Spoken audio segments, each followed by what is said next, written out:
Hello everyone, welcome to Uttam's academy turning point. APSRTC నుంచి మనకు ఈరోజైతే ఈనాడు న్యూస్ పేపర్లో ఒక అప్డేట్ రావడం జరిగింది. మొత్తం 11,500 సిబ్బంది అదనంగా అవసరం ఉన్నారనేసి మనకు రాష్ట్ర రవాణా శాఖ మంత్రి అయినటువంటి రామ్ ప్రసాద్ రెడ్డి గారు చెప్పడం జరిగింది.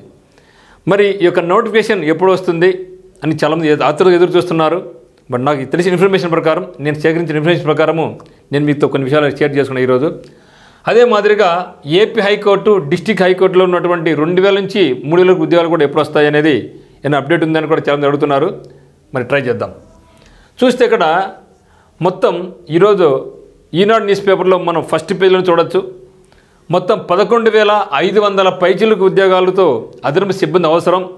అందులో డ్రైవర్లు 5,000, కండక్టర్లు 5,000 మంది, అదర్స్ 1,500 మంది పైచిలకు అవసరం. అంటే అట్టెత్తుకుని మొత్తం 11,500. అంటే గతంలో 7,500 చెప్పడం జరిగింది. ఇవన్నీ కూడా ఇప్పుడు 4,000 వేకెన్సీస్ పెంచి మన రవాణా శాఖ మంత్రి గారికి చెప్పడం జరిగింది. బట్ ఇన్ని వేకెన్సీస్ అయితే రాకపోయినా 7,500 నుంచి 10,000కు వేకెన్సీస్ తగ్గే అవకాశం అయితే లేదు. సో నాకు తెలిసిన ఇన్ఫర్మేషన్ ప్రకారం అయితే మాత్రం ఇప్పుడు ఏపీఎస్ఆర్టీసీలో కూడా ప్రమోషన్స్ జరుగుతూ ఉన్నాయి. సో అంటే సిబ్బంది లో లెవెల్లో ఉండేవాళ్ళు హై లెవెల్కు అనేది సిబ్బంది సర్దుపడడం జరుగుతూ ఉంది. మరి ఇలా అయిన తర్వాతనే వేకెన్సీస్ అనేది, ఎంత వేకెన్సీ అనేది, అంటే ఎగ్జిస్టింగ్లో ఎంతమంది అవసరం అనేది తెలుస్తుంది. ఆ తర్వాత ఎన్ని కొత్త బస్సులు వస్తాయి, ఎంతమంది అదనపు సిబ్బంది, ఎంతమంది భారం పడుతుంది అనేసి కమిటీ వేసిన తర్వాత ఇదైతే తర్వాత క్లియర్ కట్గా మనకు ఇంత వేకెన్సీ అనేది చెప్పడం జరుగుతుంది. అయితే మరి అందరూ అనుకునేట్టు మాత్రం నోటిఫికేషన్ అయితే మాత్రం త్వరలో వచ్చే అవకాశం అయితే లేదు.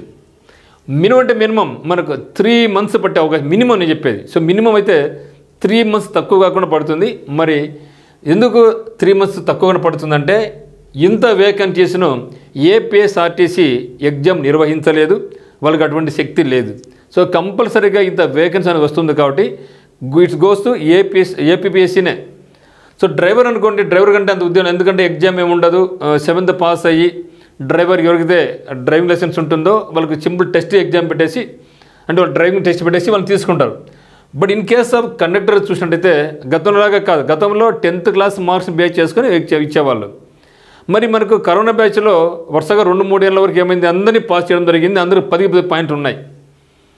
మరి వాళ్ళందరూ కూడా ఇప్పుడు వాళ్ళకి ఏజ్ కూడా 18 క్రాస్ అయిపోయింది. సో కండక్టర్కు మినిమం దాంట్లో జాబ్ జాయిన్ అంటే ఎంత ఏజ్ ఉన్నా 18 ఉంటే సరిపోద్ది. సో వాళ్ళందరూ కూడా 18+ ఉన్నారు ఇప్పుడు. మరి ఎగ్జామ్ లేకోకుండా మార్క్స్ బేస్ చేసుకుని పెడితే ముందు ఉన్నటువంటి వాళ్ళందరికీ చాలా తీవ్రంగా నష్టం జరుగుతుంది. కాబట్టి ఈసారి కండక్టర్ ఉద్యోగాలు అయితే మాత్రం ఒక సింపుల్ టెస్ట్ ఇలా కూడా పెడతారేమో అని నేను అనుకుంటున్నాను మిత్రమా. మరి అదర్స్ కూడా 1,500 అన్నారు కదా.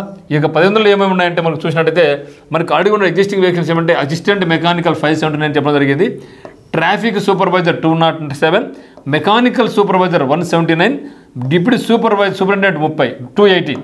ఇవన్నీ కూడా చాలా ఇంపార్టెంట్. దాంతోపాటుగా జూనియర్ అసిస్టెంట్ 656. మరి ఇక సంఖ్య కొంచెం అప్ అండ్ డౌన్స్ ఉండే అవకాశం ఉంది. ఎందుకంటే ప్రమోషన్స్ జరుగుతున్నాయి కాబట్టి ప్రమోషన్స్లో కొందరు ఇక్కడికి వెళ్ళిపోతారు. బట్ ఏదైనా మన చాలా ఇంపార్టెంట్ దీనిలో ఏమంటే అందరికీ బాగా కోరుకున్నది traffic supervisor, mechanical supervisor, deputy supervisor, assistant mechanic, ఇవి అనమాట. So traffic supervisor, mechanical supervisor, deputy superintendent చాలా ఎక్కువ ఉంది, చాలా బాగుంటుంది, చాలా కూడా బాగుంటుంది దీన్ని కోరుకుంటారు. ఆ తర్వాత జనరల్గా వచ్చేసి మనకు జూనియర్ అసిస్టెంట్ క్లరికల్ ఉద్యోగాలు. అసిస్టెంట్ మెకానికల్కి అయితే మాత్రం అది టెక్నికల్ సబ్జెక్ట్ ఉండాలని వాళ్ళు కోరుకుంటారు. సో ఇది మనకు ఉన్నటువంటిది. అంటే అయితే ఈ అనేది అందరూ అనుకున్నట్లే మనకు జనవరిలో, ఫిబ్రవరిలో నోటిఫికేషన్ వచ్చే అవకాశం అయితే లేదు. లేట్ అయితే అవుతుంది. కానీ ఎందుకంటే ప్రస్తుత గవర్నమెంట్ కూడా సూపర్ 6 పథకంలో భాగంగా మహిళలందరికీ కూడా ఉచిత బస్సు సౌకర్యం ఉంది. కాబట్టి ఖచ్చితంగా గవర్నమెంట్ ఇప్పుడు కాకపోయినా నెక్స్ట్ ఇయర్ అయినా సరే దాన్ని అమలు పరచాల్సిందే, అమలు పరిస్థితి తీరుతుంది. కాబట్టి ఇంతమంది సిబ్బందికి అయితే మాత్రం కంపల్సరీ అవసరం. రిక్రూట్ చేసుకుంటారు కూడా, ఎందుకంటే ఇంత రిక్రూట్ చేసుకోకుండా ఫ్రీ బస్సులు అంటే చాలా కష్టం. సో మహిళలందరూ కూడా ఫ్రీగా ప్రయాణిస్తారు రాష్ట్ర వ్యాప్తంగా. మరి సిబ్బంది లేకోకుండా ఫ్రీ బస్సులు పెట్టలేరు. ఒక పెడితే బ్యాడ్ నేమ్ వస్తుంది, దానివల్ల గవర్నమెంట్కి మీద తీవ్ర వ్యతిరేకత వస్తుంది. కాబట్టి ఫస్ట్ ఈ యొక్క ఉద్యోగాలు ఫిల్అప్ అయిన తర్వాతనే గవర్నమెంట్ కూడా ఫ్రీ ఉచిత అంటే సూపర్ 6లో భాగానికి వెళ్తుంది అనేసి నేను భావిస్తున్నాను. కాబట్టి మీరైతే ఏం చేస్తారంటే ఏదో 2-3 నెలలు వస్తుంది అని మీరు అనుకోంగా రాలేదే అని రుచి అవ్వడకోకుండా లాంగ్ టర్మ్ ప్రణాళిక అయితే వేసుకోండి. ఏపీపీఎస్సీలో కూడా మనకు మార్చి వరకు ఎటువంటి న్యూ నోటిఫికేషన్స్ కానీ ఉండే అవకాశం, ఎందుకంటే పాతవే ఎగ్జామ్ జరుగుతుంది. సో డేట్స్ రావడం జరిగింది. FR1 అని, తర్వాత DYEO, Group 2 ఉంది. ఇవన్నీ అయిన తర్వాతనే మనకు నోటిఫికేషన్ ప్రక్రియ స్టార్ట్ అవుతుంది. మరి కొందరు అనుకుంటారు అనమాట, మనకు జనవరిలో జాబ్ క్యాలెండర్ వస్తుంది, జనవరి 12 వస్తుంది అని చెప్తున్నారు. కానీ జనవరి 12 వస్తుంది అనేసి ఎటువంటి అఫీషియల్గా అయితే మాత్రం ఏ ఒక్కరు కూడా చెప్పాలి వస్తుంది ఆ రోజు అనేసి. కానీ అందరూ అనుకోవడం ఏమంటే ఆ రోజు పండగ కదా, సంక్రాంతి కానుక ఇస్తారేమో, అంటే సంక్రాంతి సందర్భంగా కానుకగా ఇక క్యాలెండర్ ఇస్తారంటున్నారు. కానీ ఎక్కడ కూడా అయితే మాత్రం ఏ మినిస్టర్ కానీ, ఈ ముఖ్యమంత్రి కానీ, లేదంటే లోకేష్ గారు కానీ ఎక్కడ కూడా మనకు చెప్పలేదు. సో అందరూ అనుకోవడం అంటే సంక్రాంతి కదా, సంక్రాంతికి ఇస్తారులే అని అనుకుంటున్నారు తప్పితే ఆ రోజు వస్తుందని ఎవరైతే అనుకోలేదు. కానీ వస్తే మాత్రం అందరికీ హ్యాపీనే. సో ప్రతి ఒక్కరు కూడా సంతోషపడతారు ఆ రోజు మాత్రం ఇస్తే గవర్నమెంట్ మాత్రం. మరి దీంట్లో కూడా మనకు రావడం అయితే పక్కా తెలిసింది. కాబట్టి మనకు ఏముంటాయంటే జనరల్ నాలెడ్జ్ ఉంటుంది, జనరల్ ఇంగ్లీషు ఉంది, రీజనింగ్ అబిలిటీ ఉంటుంది, అరిథమెటిక్ అబిలిటీ ఉంటుంది. ఈ 4 అయితే మాత్రం ప్రిపేర్ కొనసాగిస్తున్నాండి. ఎప్పుడైనా ఏ ఎగ్జామ్కైనా మనకి పనికి వస్తాయి. ఇది ప్రిపేర్ అయితే మాత్రం ఏపీ హైకోర్టులో కూడా ఇదే పరిస్థితి. సో ఏపీ హైకోర్టు కూడా ఈ ప్రస్తుతానికి మాత్రం ఎటువంటి అప్డేట్ తెలియదు. మరి ఈ నెల వరకు కూడా ఈ యొక్క ప్రమోషన్స్ ప్రక్రియ జరుగుతూ ఉంది, కంప్లీట్ అయ్యే అవకాశం అయితే ఉంది. తర్వాత ఇక ప్రమోషన్స్ ప్రక్రియ అయిన తర్వాత ఇమ్మీడియట్గా మనకు సంక్రాంతి హాలిడేస్ రావడం జరుగుతుంది. ఒక 10 days నుంచి ఒక 2 weeks వరకు మనకు మళ్ళీ 2 weeks హాలిడేస్ ఉన్నాయి. కాబట్టి మరి సంక్రాంతిలో కూడా వచ్చే అవకాశం అయితే లేదు. మరి నోటిఫికేషన్ అనేది ఫిబ్రవరి లేదా మార్చిలో అయితే మాత్రం వస్తుంది అని అనుకుంటున్నాం. ఎందుకంటే ఫోన్ చేస్తే వాళ్ళు చెప్పిందంటే ఇంకా 2 to 3 months లేట్ కావచ్చేమో అని చెప్పడం జరిగింది. కాబట్టి మనకు అనుకున్నట్లు మనకు ఏదో డిసెంబర్లో, జనవరిలో రావదు. మీరు అనుకుంటుంటారు సార్ మీరు డిసెంబర్ అని చెప్పినారు కదా, మీరు అబద్ధాలు చెప్తున్నారు అనుకుంటూ ఉంటారు. కానీ ఎవరైనా సరే వస్తుంది, మీరు ప్రిపరేషన్ కొనసాగించండి, అలర్ట్గా ఉండండి అని చెప్తాం తప్పితే ఇచ్చేది నోటిఫికేషన్ మనం కాదు కదా. సో మా ఉద్దేశం అంటే అలర్ట్గా ఉండండి, రాబోతా ఉంది, రావడం అయితే పక్కా, మీరు ప్రిపరేషన్ కొనసాగించండి. ఎందుకంటే షార్ట్ టర్మ్ ప్రిపరేషన్ అనేది పనికిరాదు. ఇప్పుడు ఏదో లాంగ్ టర్మ్ ప్రిపరేషన్ కొనసాగిస్తారో వాళ్ళకి జాబ్లు వస్తాయి. గతంలో 2 సార్లు కూడా అట్లే జరిగింది. కాబట్టి మేము మీకు దృష్టి చేయడం జరుగుతుంది. సో మళ్ళీ మీరు సార్ జనవరిలో రాలేదు, ఫిబ్రవరి రాలేదు అనుకోకుండా రావడమే పక్కా. దీంట్లో ఎటువంటి డోకా అవసరం లేదు. ఫస్ట్ వచ్చే నోటిఫికేషన్ అయితే మాత్రం మనకు హైకోర్టు నుంచి రాబోతూ ఉంది. ఒక ఏపీఎస్ఆర్టీసీ అయితే మాత్రం దీనికన్నా కొంచెం లేట్ అయ్యే అవకాశం ఉంది. సో మనకు నేను అనుకోవడం అంటే ఫిబ్రవరి లేదా మార్చిలో అయితే మాత్రం వస్తుంది. మరి వీలైతే అనుకున్నకుంటే చాలా ఖచ్చితంగా మనకు అవసరం సిబ్బంది అనుకున్నప్పుడు హైకోర్టు కదా చాలా ఫాస్ట్గా ఇచ్చే అవకాశం ఉంటుంది. వీళ్ళకు గవర్నమెంట్తో పని ఏమి ఉండదు. ఖచ్చితంగా ఇది ఉంది అది ఉంది సంబంధం లేదు, డైరెక్ట్గా అనుకుంటే ఇస్తారు అంతవరకే. సో కాబట్టి ఈ దీంట్లో మనకి ఏముంది, మళ్ళీ general English 40 questions, general knowledge 40 questions ఉంటాయి. కాబట్టి ఇక్కడ సిలబస్లో మనకి జనరల్ ఇంగ్లీష్ ఉంది, జనరల్ నాలెడ్జ్ కూడా ఉంది కదా. అంటే మనం ఏది ప్రిపేర్ అయినా కూడా మనకు సిలబస్ అయితే మనకి వేస్ట్ కాదు. ఎప్పుడైనా గుర్తు పెట్టుకుని మిత్రమా, దీనికోసం చదువుతున్నా అని కాకుండా జనరల్గా సిలబస్ని అయితే మాత్రం మీరు ప్రిపేర్ కొనసాగిస్తున్నాండి. ఏ ఎగ్జామ్ వచ్చి ఇప్పుడు రైల్వే గ్రూప్ డి ఉంది. సో రైల్వే గ్రూప్ డి మనకి ఏముంది, జనరల్ ఇంగ్లీష్ కాకుండా మనకి ఏమైనా ఇక్కడ జనరల్ నాలెడ్జ్ ఉంది, దాంట్లో జనరల్ సైన్స్తో కూడా ఉంది. తర్వాత ఇంగ్లీష్ అనేది లేదు, రీజనింగ్ అబిలిటీ ఉంది, అరిథమెటిక్ ఉంది. ఇవే కదా ఉండేది. సో ఆర్టీసీ అనేది కదా. కాబట్టి నేను చెప్పినామంటే మీరందరూ ఖచ్చితంగా గ్రూప్ డి కూడా అప్లై చేయండి. కొత్తదేం కాదు. నేను ఓన్లీ కోర్టు జాబే కొట్టాలా, లేదంటే ప్రిపేర్ కాను, నేను ఓన్లీ ఆర్టీసీ జాబ్ కొట్టాలి, ఏం పెట్టుకోవద్దండి. మనకు కలిసిందేమి జాబ్ కావాలి ఫస్ట్. సో ఫస్ట్ జాబ్ ఇచ్చిన తర్వాత మీ యొక్క గోల్ ఏమవుతుందో దాంట్లో వెళ్ళిపోతాం. కాబట్టి గ్రూప్ డి అప్లై చేయండి. ఆ గ్రూప్ డి అప్లై చేసి మనకి ఏపీఎస్ఆర్టీసీ పనికి వస్తుంది. అది ప్రిపరేషన్ కొనసాగిస్తే మనకి ఏపీ హైకోర్టు కూడా పనికి వస్తుంది కదా.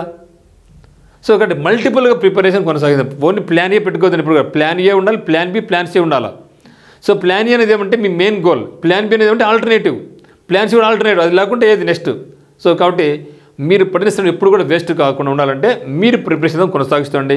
ఆ మాటలు చెప్పి ఈ మాటలు అనేసి వాళ్ళ మాటలు వీళ్ళ మాటని రాదులే నెగిటివ్గా మాత్రం ఎప్పుడు కూడా థింక్ చేయమాకండి. సో నెగిటివ్గా ఆలోచించాలి. ఇప్పుడు నెగిటివ్గానే వాళ్ళు అధపాదన ఎదిగిపోతూ ఉంటారు. ఎవరైతే పాజిటివ్ ఆలోచిస్తారో వాళ్ళు ముందుకు దూసుకెళ్తూ ఉంటారు మిత్రమా. సో మీరు డిసైడ్ చేసుకోండి, ముందుకెళ్ళాలా కింద పడిపోవాలని మీరు డిసైడ్ చేసుకోండి. సో ఇదనమాట. ఒకవేళ మీకు ఏమన్నా ఈ కోర్స్ పరంగా కావాల్సి ఉంటే మాత్రం మన ఉత్తమ్స్ అకాడమీ యాప్లందు కింద డిస్క్రిప్షన్ లింక్ ఉందనమాట. ఆన్లైన్ కోర్స్ అయితే మీకు పెట్టడం జరిగింది. సో ఈ యొక్క దీంట్లో ప్రస్తుతానికి హైకోర్టు మాత్రం పెట్టడం జరిగింది. ఏపీఎస్ఆర్టీసీ అయితే మాత్రం ఇంకా నాకు క్లారిటీ వచ్చిన తర్వాత ఎప్పుడు తెలిపిన తర్వాతనే నేను దాని కోర్స్ సపరేట్ లాంచ్ చేయడం జరుగుతుంది. ఇదైతే ఏపీ హైకోర్టుకి అయితే మాత్రం రెడీగా మీరు మన యాప్లో ఇంగ్లీష్ లాంగ్వేజ్ చాలా అత్యద్భుతంగా తయారు చేస్తున్నాం. General knowledge, reasoning ability, 100+ mark examinations, bit bank, AP special current affairs, AP special జాగ్రఫీతో పాటుగా మనకు మెంటర్షిప్ ప్రోగ్రామ్ అయితేనేమి ఇప్పటికే ఎవరైతే కోర్స్ కొన్నారో వాళ్ళకు ఈరోజు ఇది చదవండి అని స్లోగస్లో వెళ్తున్నాం. ఆ తర్వాత దాన్ని కొంచెం ఇంకా డెప్త్గా అంటే ఎక్కువ అవర్స్ వచ్చే విధంగా వాళ్ళకు ఈ యొక్క మెంటర్షిప్ ప్రోగ్రామ్ ఇవ్వడం జరుగుతుందన్నమాట. వీడియోస్ ఉంటాయి, పీడిఎఫ్ కూడా మీకు అందిస్తున్నమాట. ఈ యొక్క కోర్స్ కాస్ట్ ప్రస్తుతానికి మనకు కేవలం 300 రూపీస్కి ఉందన్నమాట. ఇది 12 మంత్ వ్యాలిడిటీ మీకు ఇవ్వడం జరుగుతుంది కాబట్టి మీకు ఎగ్జామినేషన్ వరకు ఉంటుంది కాబట్టి మీరు ఎవరికి అవసరం ఏం లేదు. మీకు ఏ డౌట్స్ ఉన్నా కూడా మనకి నెంబర్ అయితే కాల్ చేయండి. ఇది మిత్రమా. సో ఏపీ హైకోర్టు అయితే మాత్రం ఎవరికైతే స్టెనోగ్రాఫర్స్ కానీ, టైపిస్ట్ కానీ, కాపీస్ట్ కానీ, జూనియర్ అసిస్టెంట్ కానీ, సబార్డినేట్ కానీ, డ్రైవర్స్ కానీ, ప్రాసెస్ సర్వర్ కానీ, రికార్డ్ అసిస్టెంట్గా ప్రిపేర్ అవుతున్నారో మీకు కావాలనుకున్నారో మీరైతే మాత్రం లాంగ్ టర్మ్ ప్రిపరేషన్ పెట్టండి. ఎందుకంటే మనకి మెయిన్ ఉండేది మనకేమంటే జనరల్ ఇంగ్లీష్, జనరల్ నాలెడ్జ్ రెండు కూడా ఆశయమైన సబ్జెక్టులు కాదు. క్వశ్చన్స్ అయితే సింపుల్గా ఉంటాయి కానీ చాలా వరకు చాలా దండిగా నేర్చుకోవాలి మనం. సో మరి దానికి టైం కనీసం అంటే మీరు బాగా దీని మీద ప్రొఫెషన్స్ మీకు రావాలంటే కనీసం మీకు 4 నుంచి 6 మంత్స్ పడుతుంది ఇవన్నీ కూడా నేర్చుకోవాలనుకుంటే. మరి ఇప్పుడే వస్తే మీరు ఎట్లా ప్రిపేర్ కావాలి కాబట్టి లేట్ అయ్యింది మీరు మంచిగా భావించుకొని మీ యొక్క ప్రిపరేషన్కు ఇంకా చాలా దాని బంగా ముందుకు వెళ్ళిపోయి ప్రతిదాన్ని కూడా టాపిక్ను టచ్ చేసుకుంటూ వెళ్తే మాత్రం రాబోయే ఎగ్జామినేషన్ సక్సెస్ అని మనమే ఉంటాం అనమాట. సో ఇది మిత్రం ఉన్నటువంటి information. So thank you. First నుంచి చూస్తే మనకి ఛానల్ సబ్స్క్రైబ్ చేసుకోండి. ఏమైనా డౌట్స్ మనకు కాల్ చేయండి. Thank you.